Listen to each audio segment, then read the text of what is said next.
Hello everybody and welcome back to Kerbal Space Program, where we are currently doing a re-entry burn as we return from Minmus, our first landing on Minmus.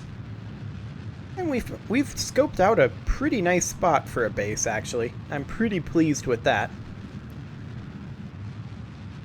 Let's see, our apoapsis is still pretty high, to the point where we would definitely still be aerobraking several passes before it fell down. That's not something I'm interested in doing. Especially not when we've got this much fuel. May as well burn it off.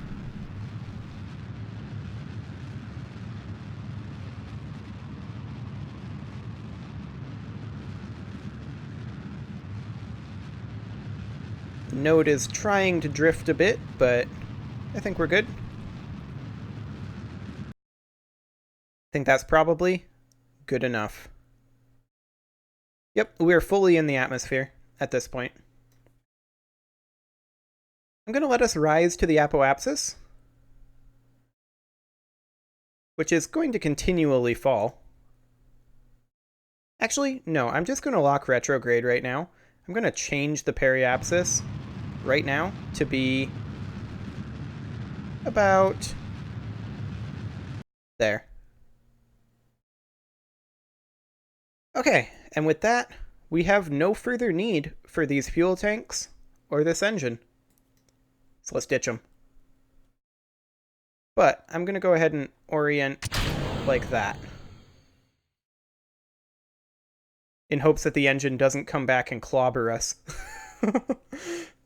I think we're good. I think we're good on that front. We should go ahead and be oriented surface retrograde. And now, I'm going to start getting rid of some of these screen messages. We're currently at the apoapsis. And it's going to take a little while for us to fall into the atmosphere. In fact, I'm going to go ahead and physics warp it for a little bit. It's weird, because every time I click this, you notice there's that little lag. I don't know. I really feel like they need a clear all button if they're going to spam us with this many messages. Or a threshold option. Like, batch it all together until we have, like, at least one science. That'd be kind of nice.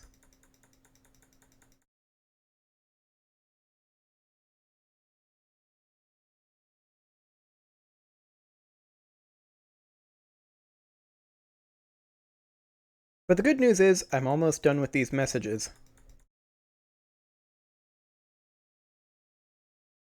10 more. There we go.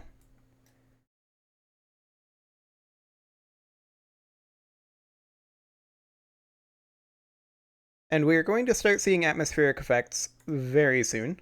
We have already used up some ablator. It's always exciting to see.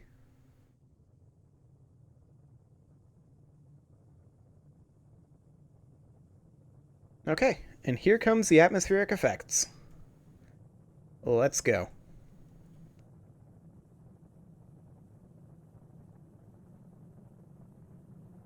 Oh, everybody seems pretty happy about coming home. That's nice. I'm sure they're just positively delighted. So our next manned flight is definitely going to be using Valentina, because I'm pretty sure Jebediah is going to get a promotion from this, which is always nice. And I think his promotion is going to allow us to lock to the maneuver node, which is going to be amazingly nice. This should also get us a frankly stupid amount of science. But as far as future plans go, I mean, obviously we're going to need a lot more infrastructure on Minmus before we have a spaceport there.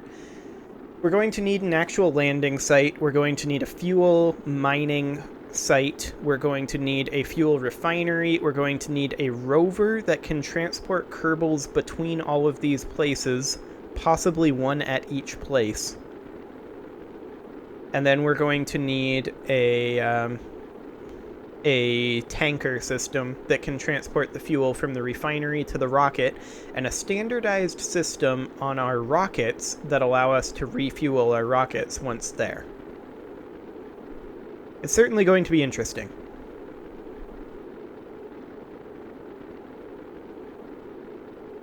We're bleeding off a lot of speed now, which is always nice to see.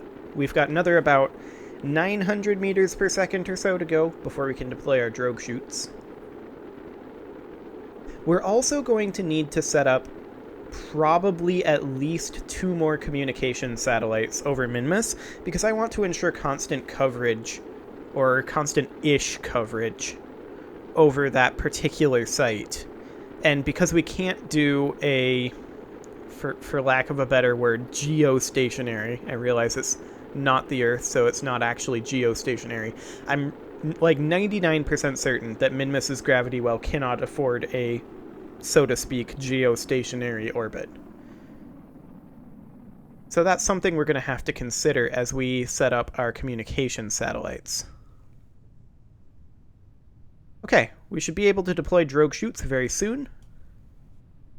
Oh, this is new. Crew report, temperature scan, drogue chutes out.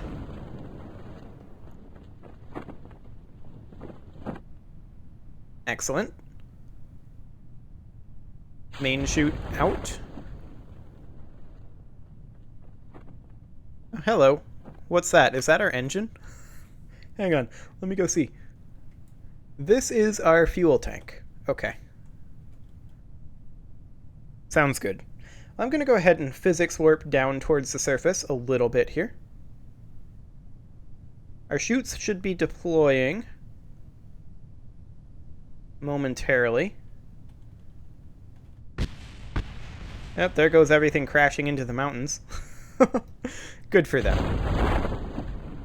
There goes our drogue chutes.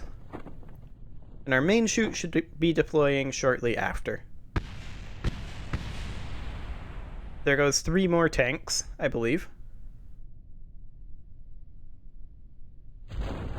Okay, I'm going to go ahead and jettison the heat shield, because that's just going to get blown up anyway, right? Actually, I'm going to keep it. It seemed to protect things in the service bay, which are more expensive.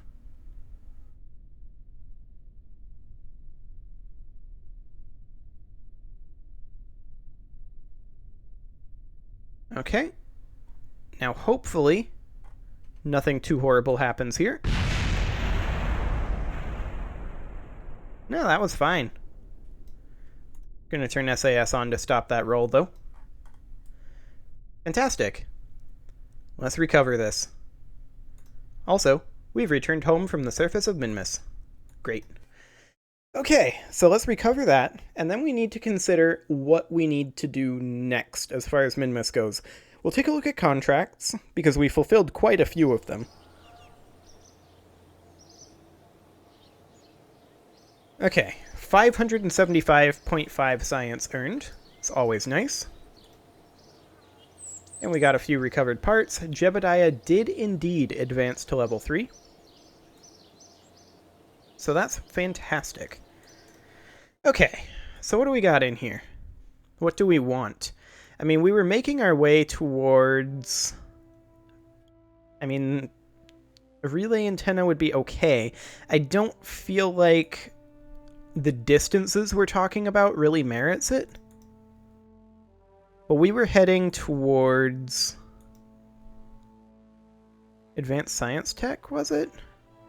Yeah, the ionographer? Ionographer? Something along those lines, anyway. This is what we're aiming for right now, but we would need to upgrade our research facility, and we also wouldn't have enough science currently. Now, science might come in from our outposts. We would absolutely need advanced scanning tech, or rather regular scanning tech, which would give us... I mean, the atmospheric fluid spectrovariometer. We'll go ahead and grab this. And then we would need... not much, actually. Like 70 science. realistically, that's probably going to come in over time. Let's go ahead and take a look at what our contracts that we have available are here. Now, the contracts that we currently have is to do these things. We're going to be going back to the moon, but not yet. This is still in progress. Plant a flag on Minmus. I mean, we're going to do that, but not yet. We can grab that. A new surface outpost on Minmus. That is some interesting requirements. A facility supporting at least 8 Kerbals. A research lab on the outpost, which we want anyway. 1,000 units of monopropellant. That's the weird one. And then maintain stability for 10 seconds. That's easy enough. I mean, I think we're gonna do this.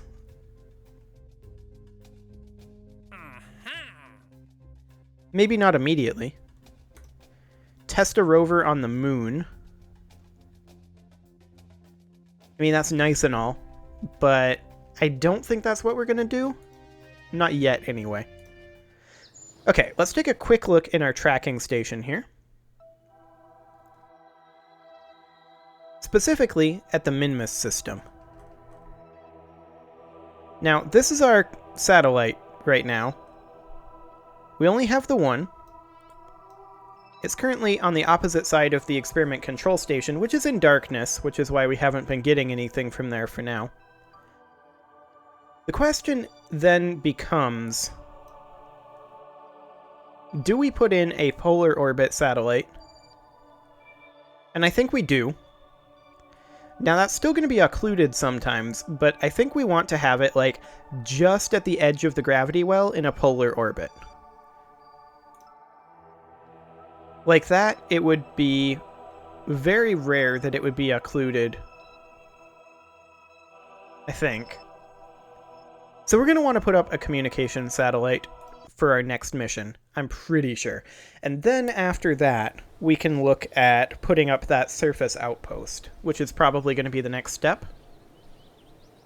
That would be like a one-way sort of thing. Do we have the tech right now for a mining outpost? I'm not sure if we do. Let me check. Let's see, I believe that was under payload? Hang on. No, we don't have any ore-related modules right now. So we can't really set up our refinery or our mining operations, which will probably ultimately be the same thing. So what would we need for that? Specialized construction, blah, blah, blah. Where is that under? I mean, we're going to want field science eventually.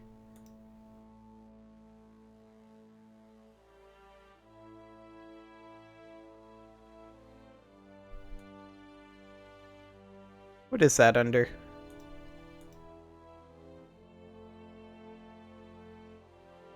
Ah. Convertitrons, Drillomatic Juniors, Drillomatics. Yeah, it's under Advanced Science Tech, the same as the ionographer. And the negative gravioli detector. Okay, so in that case, there's a couple of things that we need to do.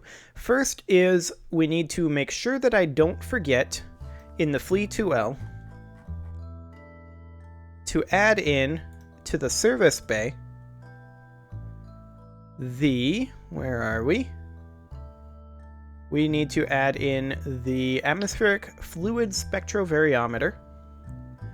We only need one of these. They're kind of big. Just nestle it in right like that. There we go. Now we'll be able to run that additional test. Excellent. Now let's go ahead and open the FleaComSat. And looking inside of here, do we have a Science Junior on here currently? We do not. That's good. We do not want one. Do we need to upgrade this to a different relay antenna? Yes, we do. RA15 is, I think, our best one. 2G rating, 15G rating. I mean, a lot of these are pretty overkill for the ranges that we're talking about, but you never know. We might need it. Okay, so our next mission will be to launch this into a max range polar orbit over Minmus. However, it is time to put a cut in here, so I'm going to go ahead and do that. And next episode, we will launch this. Subscribe for more, and I will see you all next time.